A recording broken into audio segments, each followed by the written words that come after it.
WD-40 कंपनीच्या सीईओचं हे वाक्य ऐका. ते म्हणतात, आमच्या कंपनीत आम्ही चुका करणं थांबवलंय.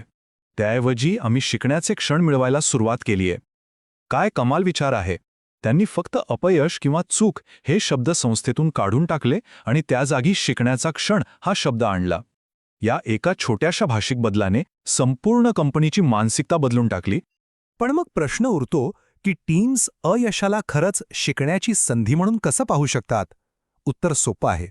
जेव्हा चुकांना शिक्षा देण्याऐवजी त्यातून शिकण्यासाठी प्रोत्साहन दिलं जातं, तेव्हा लोक न घाबरता नवीन प्रयोग करायला तयार होतात. आणि जेव्हा चुका करण्याची ही भीती मनातून निघून जाते, तेव्हाच खरी नवनिर्मिती, खरं इनोव्हेशन जन्माला येतं.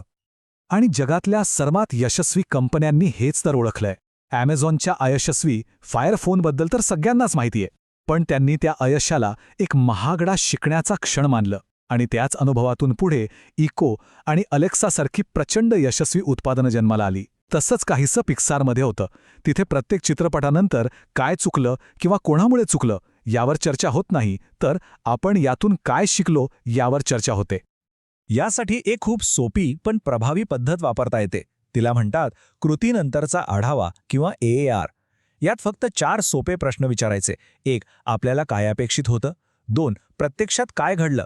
3. असं का घडलं? आणि सगळ्यात महत्त्वाचं 4. पुढच्या वेळी आपण काय वेगळं करणार आहोत? बस, या साध्या चौकटीमुळे प्रत्येक अनुभवातून शिकणं खूप सोपं होऊन जातं.